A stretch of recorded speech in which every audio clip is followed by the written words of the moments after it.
Om Sahana Vavatu Sahano Bhunaktu Sahaviryam Karvavahai Tejasvinavadhitamastu Ma Vidvishavahai. Om Shanti Shanti Shanti. Hari Om Shri Guru Bhyo Namaha. Hari Om. Hari Om. Hari Om, Hari Om, Hari Om. So I'm gonna start with, we are on 19th, and everybody, can you please check your mute, unmute, and just mute yourself, नहीं तो background noise बहुत आती है. So verse 18, just to revise, it says that the English translation of 18 was, he who recognizes inaction in action and action in inaction is a wise among men. He is a yogi or yukta, that was the word, and a true performer of all actions. Krutsna karma krut kritya ho gaya wo. So basically we understood what was inaction and action in detail. Because this is a very good, important concept. So if you miss the class, then you should listen to the recording, because then the clarity will be there. Because this concept goes on throughout Bhagavad Gita, so it is very important that we learn it correctly. So with that background, we go to verse 19. Yes, Geeta? You have a question? Yes, so I would really like to know how we can, since you said that this is very basic and we should understand, how can we apply this knowledge to our lives for our self-improvement and upliftment? So I think that to see inaction in action and action in inaction. I think the main way, now that we have come this far and we are also studying Kathopanishad, we should try to remind ourselves about that consciousness a lot more and be in more awareness of it, and not get so disturbed by things with ourselves, with the world, and everything around us. We get so, kind of riled up about things because it is all happening in Prakriti. I'm not saying don't do something about it, but the agitation and stress that we get, it should come down, because we are all, akarta. And see what Bhagavad Gita right now is doing in these verses, it's talking about a person who is already realized. Then he does everything in a karma mode, right? It comes naturally to him. But watching him, how he behaves and what he does, that becomes a sadhana for us. So it is the same thing. They use it because they are in that mode and they do everything in that mode. We have to use it as a sadhana. And the same thing, Geeta ji, that, since we are studying chapter 12 right now in our Chinmaya mission. So, Shireen, can you make yourself mute? I'm sorry. Yeah, Hari Om. So in 12, he has given 36 values, right? He has given 36 values.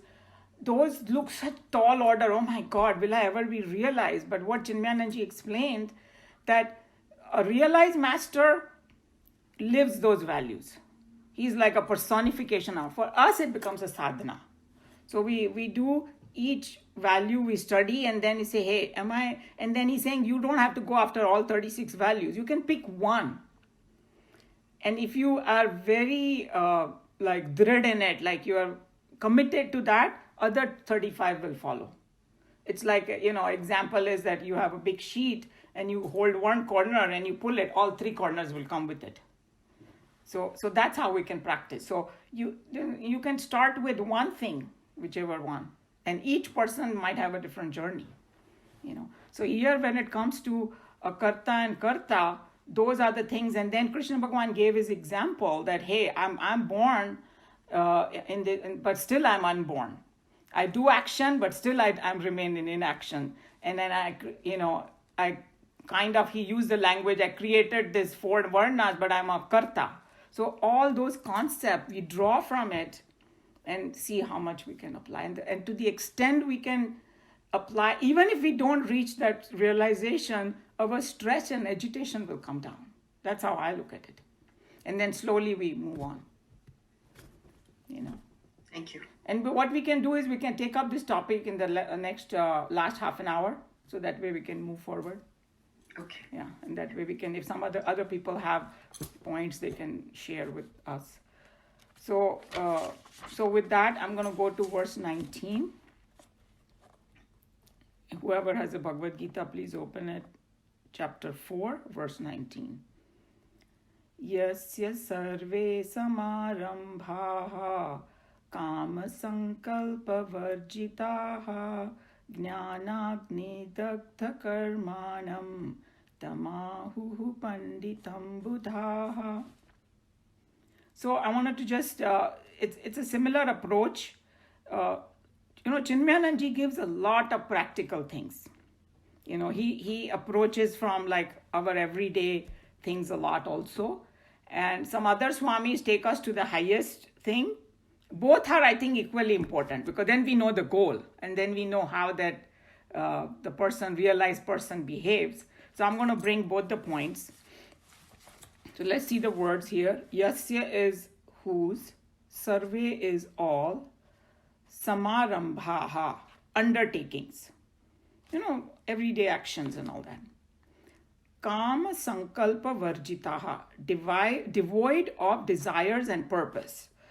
So I just wanted to warn, whoever is kind of new at this, when they use certain words, it has a different meaning, and the whole concept behind it is slightly different, because in the regular language, if somebody will say devoid of purpose, why would I do anything if I don't have any purpose? But that's not what they're talking about. I just wanted to warn you. Just like that akarma and karma was, if you just look at it superficially, it has a totally different meaning, but you have to go deep into it. So just keep that in mind. Put your thinking hats.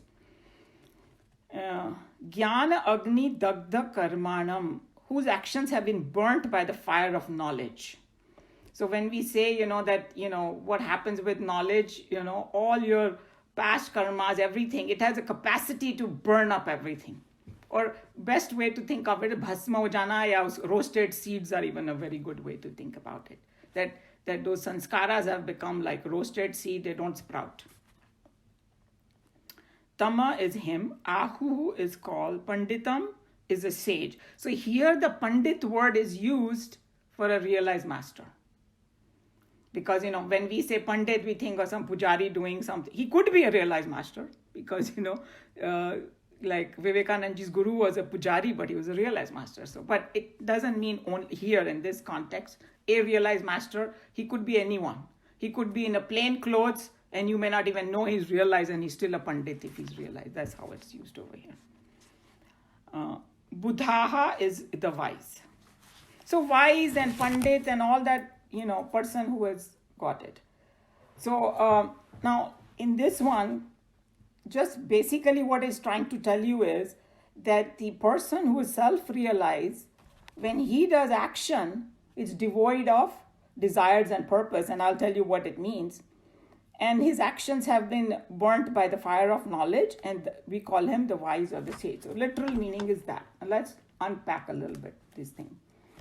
So this pandit, this is what happens. When he got realization now, does that mean he will stop working? No. He will continue to work, right? He will continue. If he has some profession, he might continue in the same profession. Some people might change there, others may not. They might do exactly the same thing. But something has changed, obviously. So from the surface, it will look like, I don't see any difference. He's doing the same thing. But his whole attitude towards his job has completely changed now, because all the negativity from that action is gone now. He's not doing it for selfish reasons anymore. He's not doing it to gain anything anymore. And his actions are not born out of selfish desires, So that's what has changed. Because why he's doing that now? Because he's no more identified with his body, mind, and intellect. Because our problem is that we may intellectually know, because we have studied Bhagavad Gita, we have studied Vedanta now, but we don't have the experience. He got the experience now. He got the experience, so he's not identified with it. He always remains in that awareness of that consciousness. And because he's not identified, that's why he doesn't have it. Usko sab kuch mil gaya. And I was trying to think of an analogy, like in a more simple way.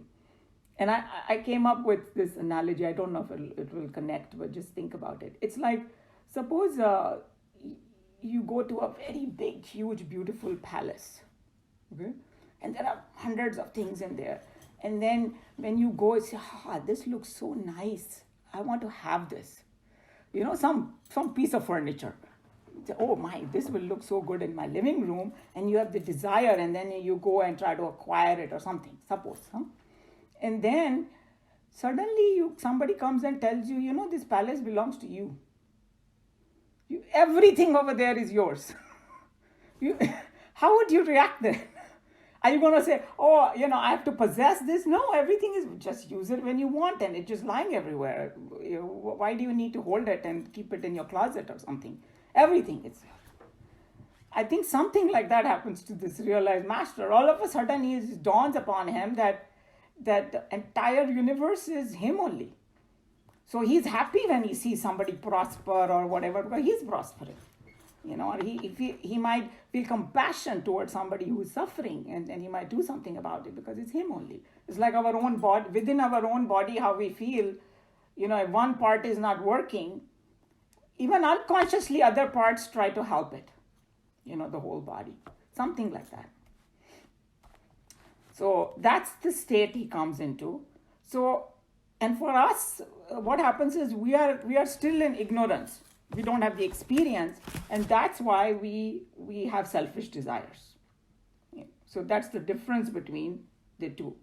And for him, once he gets that experience, instantaneously that happens to him. That suddenly that kind of hold on his BMI and I am this drops. And because of that, his mind becomes pure. So he has those 6 sharks, they call it, in Vedanta, Shat Ripu, Kam, Krodh, Lobh, Moha, Mad, Matsarya. Basically, greed and anger and, jealousy, pride, all those things. And it is the same example that I gave you. If you feel that everybody is just you only, then you are not going to feel jealous of yourself, So that's why he doesn't feel that. It instantaneously goes away from him. That's the difference. So one of the examples that one Swami gave was a good one. It's like the water, when it falls from the sky and, may get contaminated and all that. Just our mind gets contaminated, living in the world, constantly dealing with it and not knowing, our true nature. It keeps getting more and more dirt. For him, separation has happened now. Whatever they call it, osmosis. It's cleaned up and now it's pure water is there. I thought that was a good example. And then also that all the negativities from the action is gone. For us, it's like we get attached to the result. We are worried about the people. We are worried about the job itself. It's like he already got everything. So whatever he does is more like a lok sangraha, trying to help people, or like a sport. And we talked about the Leela part, that we call it Krishna Leela, Ram Leela, because, they are already united with the highest thing. So everything else becomes a sport. So that's how his thing.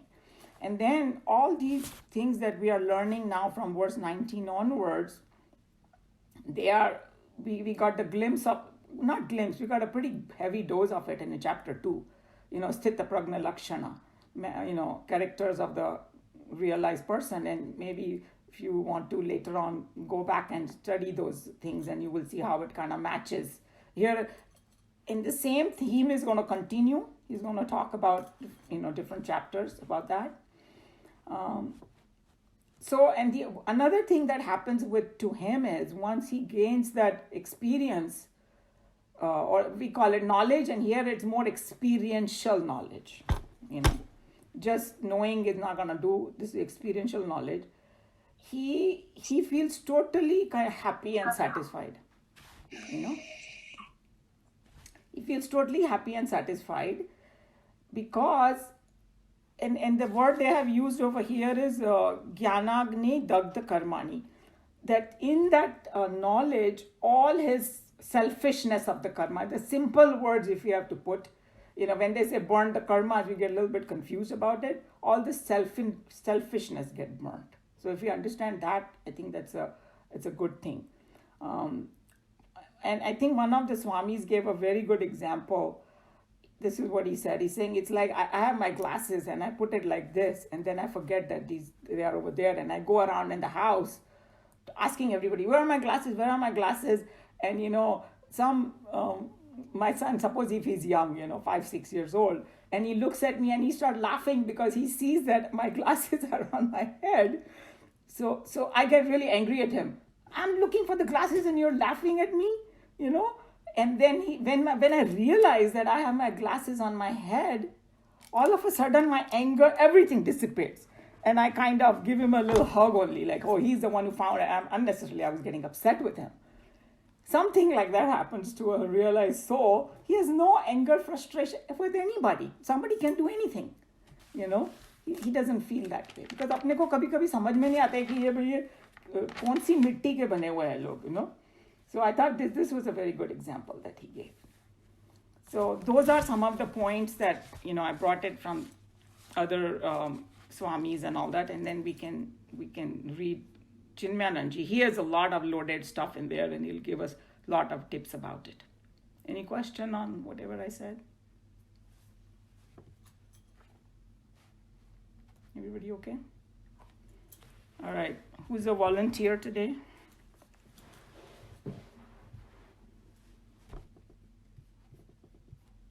Geeta ji, you want to read? I don't have your book. Oh, okay. Sorry. No, that's okay. If nobody's there, Meera ji is a great reader. She can do it.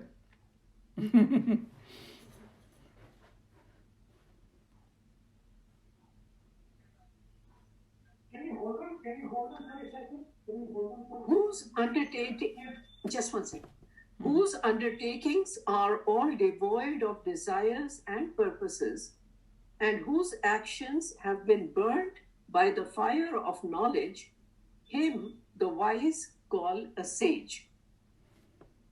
He is called a saint, a man of perfection, whose undertakings are all devoid of plan and desire for result. Planning is a shackle upon the freedom of one's activities. In all planning, we are forcing the circumstances into a desired mold, a wished-for pattern. In thus driving the situations to mold themselves into a planned pattern, we are exhausting ourselves and vainly fighting against terrible odds. This method of activity drains away all inspiration and joy from the worker. So I wanted to bring this word because this can cause a lot of confusion. That, it says sarva rambha, means, or यहाँ पर क्या दिया है, undertakings. See, the difference between the way the realized person perceives it and how we see it, we always have our eyes on the result. हमको ऐसा मिलना चाहिए. That's why we try to control people, circumstances, everything, and the whole world is constantly changing. How much exhaustion we will feel, that if we try to control it. But the realized person, he goes with the flow. He's just doing his action. That's what he's concerned about. He's not concerned about the result. It's not that he has not planned it, so that's where the huge problem comes. That it's not like he just blindly goes and does everything. No, he can plan very intelligently. He knows what he's doing, but he doesn't have eyes on a fixed result. He understands the results come from some higher, being, because knowing the whole perspective, and then the results come. We are not capable of giving ourselves results. Results come from the higher, but we still want a particular result. That's why we try to manipulate. I have a comment on that. Sure. So, it's totally opposite to everything we are taught from childhood. Because all our education says you plan and then you do it. And believe me, what he's saying is right. Because if the plan is coming from above, then it will go like knife through butter. And that always happens. It can happen. Once you do separate you from him and you stop the planning, he'll plan for you. See, what you are saying is the highest truth. But from our perspective, even if we do this much, कि don't try to control everything, we will become a winner. अगर कोई आपकी जगह पहुंच गया ना, जो कोई problem नहीं है, because that's like a very high state. But what do we do at our state? That's why Swamiji put that we waste so much. All of us do those kind of things. For simple example, कि, कोई party होने वाली है, everything has to go perfect. And the person who's giving a party is so stressed out. Why do we give party? So that we have some social thing, enjoy. But if you're looking for that perfection, you're going to be a disaster. You will be like, have sleepless nights and you will not be able to do much. But, you can plan it. I used to plan all the time till the age of 56. Everything I did was planned. And then I start planning. And it can still work. True. But what Swamiji's approach is, couple of things in this. He said you can plan, because normal people do plan and it's okay. But once you have planned it, go do the action. While doing the action, don't think of the result. That's his tip to all of us. What we do is, while doing action, my one eye is on the result. So that's why I don't focus on what I have to do. And then everything bombs. And then I say, why did I not get my result?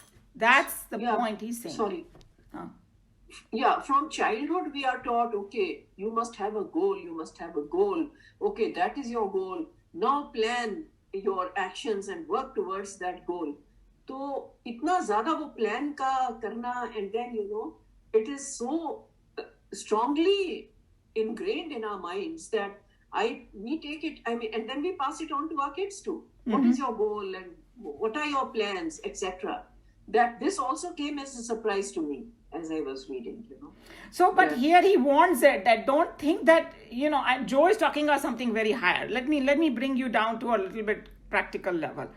Chinmayananji very categorically say it doesn't mean don't plan, because you cannot tell to your children, hey, don't plan anything, just go and live blindly. We cannot say that, right? But we can teach them that, hey, you have a good plan while you work. Have you heard of the word mindfulness? I wrote it down, few things. Power of Now, there is a book. Anybody, some of you may have read it by Eckhart Tolle, Power of Now. What is in power of now, right now? And then the other is Swamiji's very famous quote, put your mind where your hands are. I think that Kamlaji, could you please mute? Oh, I'm sorry. Okay. Yeah, no problem. So,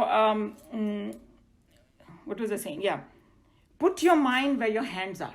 He actually, whenever the children graduate from Chinmaya Mission, they are given a plaque and that's what is written on it.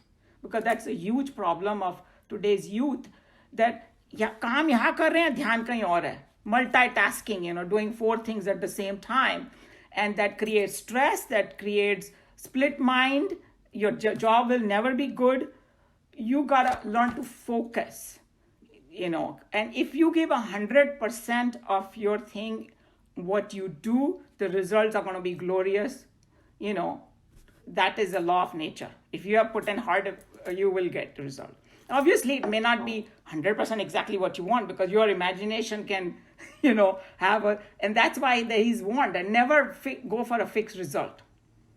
I can plan to go from here, say, to LA, and I say, I'll reach in 2 hours, but रास्ते में accident भी हो सकता है. मेरी car भी खराब हो सकती है. कुछ भी हो सकता है. I may not reach.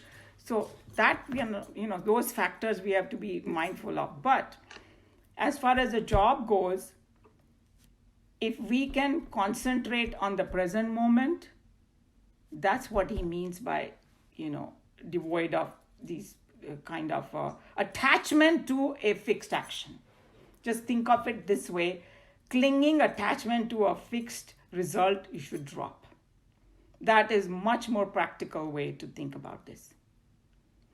Rather than having some high-fi philosophy that we can't even, reach there, and then it just remains a philosophy. But I thought this tip was very powerful, and it has helped me a little bit in my life.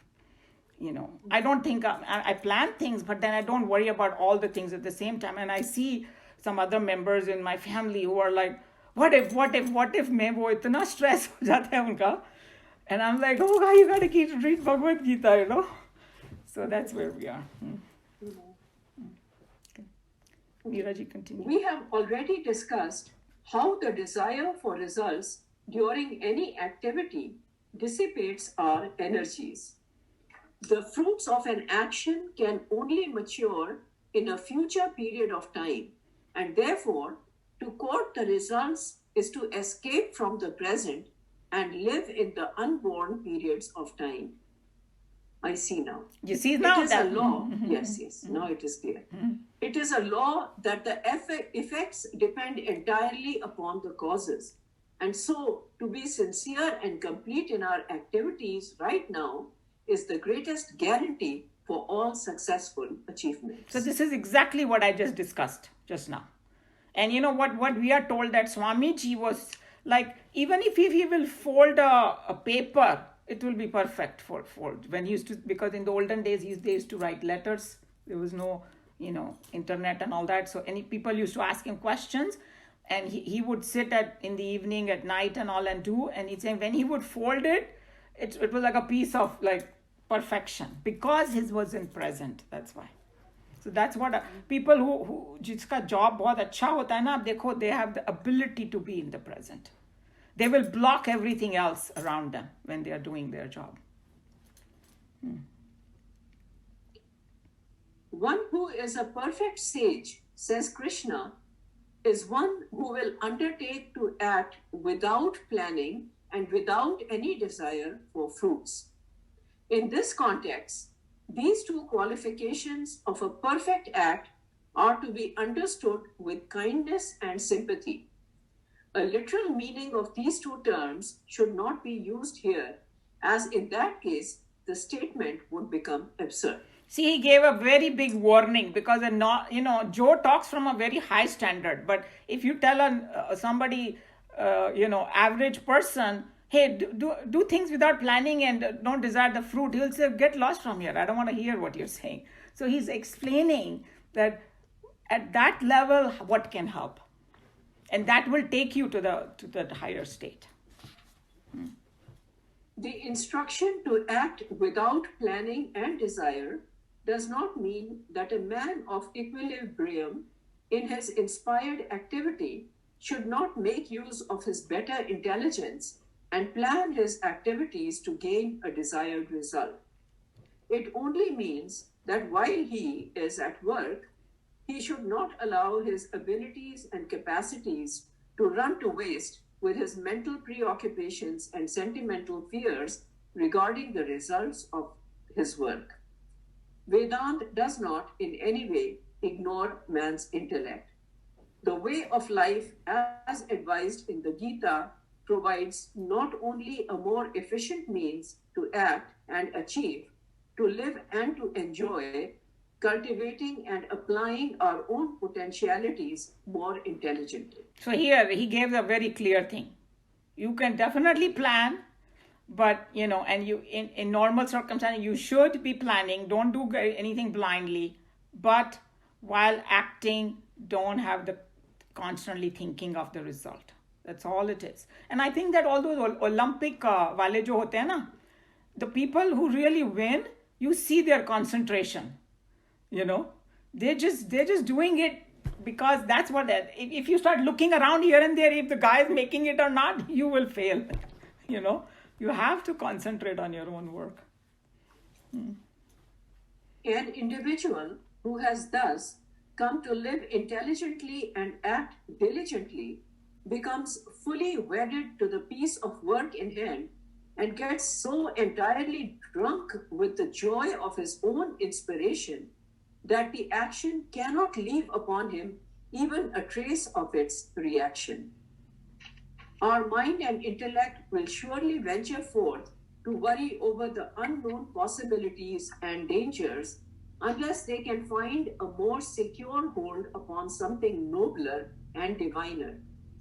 A perfect sage is one whose mind is ever hitched to the cognition of the divine, so that even when he functions in the world outside, he is reveling in his own consciousness within.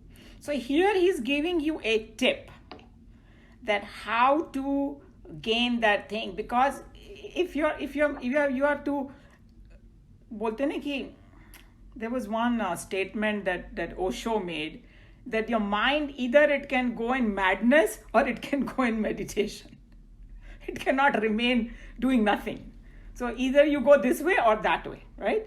So if you don't have a diviner and nobler thoughts in your head, it is going to go for all these negative things. And what are the negative things when we are working? ये होगा या नहीं, अरे अगर वैसा हो गया तो क्या होगा. हम लोग अपना कितना टाइम वेस्ट करते हैं वो सब. इवन ये पेंडेमिक का कि ओ ऐसा, मतलब माय गॉड, द न्यूज़ मैंने तो बिल्कुल देखना ही छोड़ दिया news, because they are constantly analysing. अरे तुम्हारा काम है न्यूज़ देना, why don't you just give what is the news, why you are sitting and analysing कि ऐसा होगा तो ऐसा हो जाएगा, वैसा होगा. Oh my god, discussion, debates, this that, और एंड में कुछ और ही होता है, because they're just sitting with their fancy imaginations, just so ridiculous it has become. That's what he's telling you, that if you have, अगर तुम भगवान को सेंटर में रखोगे तो ये सब फालतू बातें होंगी ही नहीं. And if we think that God is everywhere, and if I'm doing the best that I can, God will give me the best result, which is best for me. I may not know it, but it will happen.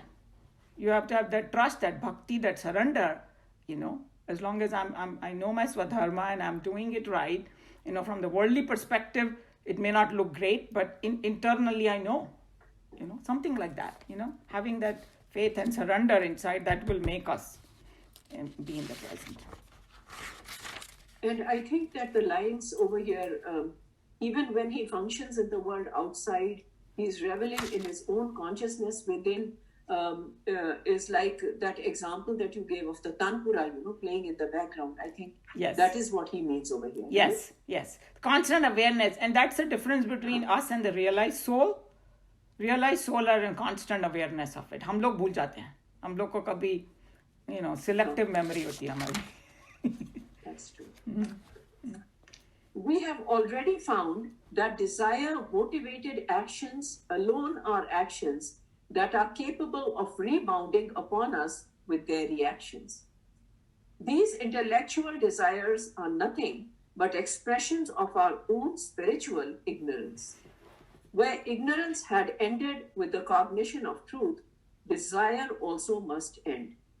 And such a saint, even when he is found to be working in the world outside, is but expressing the will of the divine and not his own desires, and therefore it is said that his actions are burnt by the fire of knowledge. I think this is the state that Joe talks about all the time, that when a person who has reached that highest state, उसकी अपनी इच्छा है ही नहीं, and he has so much trust कि भाई जो भगवान मुझसे कराना चाहेगा वो मेरे लैप में अपने आप गिरने वाला है. वो तो जाके ढूंढता भी नहीं है कुछ काम. उसके whatever comes to his lap, he looks at it as a भगवान ने भेजा है, I will do it. It's like a complete surrender to the highest. That's what it is. So he's talked about both the states, even at our level, how we can use this, and somebody who is at the highest level, how would he behave. That's why they said he has no more personal desire left anymore. And then bhakt ke liye bhi they have used the one word in Bhagavad Gita, Jnani Bhakt. The Bhakt who knows the highest. So uski khud ki marzi hai nahi. Then he's not going to sit and think about, oh, do I have a free will or not? Think about it. He's not even going to think that way. And there is one quote that I'd send it to one of my friends, I found it somewhere, and we both really loved it. And it's like, we say, no, Bhagwan, please bless my work, right? कभी कोई पूजा करवाएंगे, हम लोग करेंगे. So the quote was, hey, why don't you do God's work? It's already blessed. I thought that was such a great thing. You don't need sit down and don't ask for a special blessing, because if God's work is already blessed, God's hand is, it's like Arjun, Krishna Bhagwan uske सारथी बन गए. So I'm going to become your driver, man. You go do your job and I'm going to take care, like he became his driver. Because it was blessed. He was doing Dharma Yuddha, Go do it. I thought it was great. By thus painting the psychology of a sage at work, Lord Krishna is indicating with what mental attitude and intellectual composure Arjun, a seeker, should enter his fields of activity. These instructions given by Vyas through the mouth of Krishna are meant for all generations of seekers, and therefore words addressed to Arjun are also words addressed to you and to me. So he's just saying mental attitude and intellectual composure, that what we should have, and how we should proceed to get that correct mental attitude and a good intellectual composure. When my son wants to become a doctor, I would certainly explain to him the story of the struggle of some known doctors, so that my son may understand how best he himself can become a true doctor. So too here, by the description of a perfect sage at work, Arjuna is being initiated into the path of self-development, which he must follow faithfully if he is to reach the goal of life.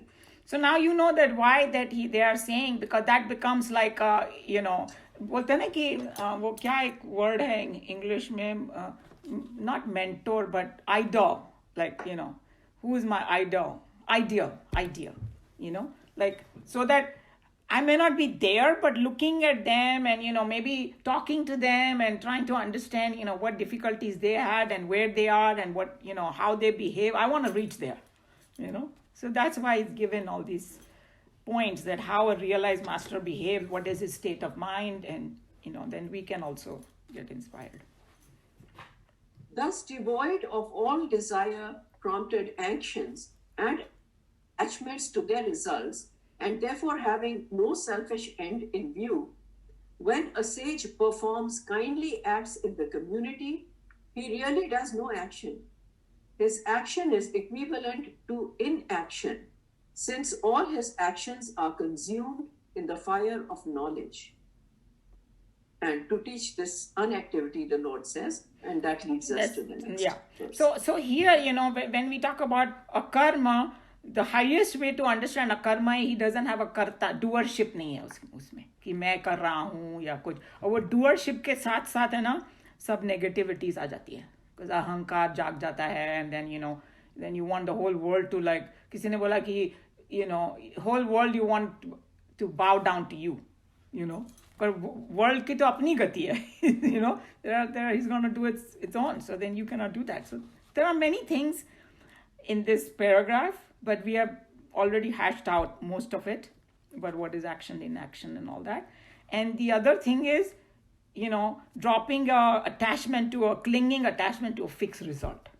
For us, that is the most powerful thing to practice, And in that doesn't mean that only material things.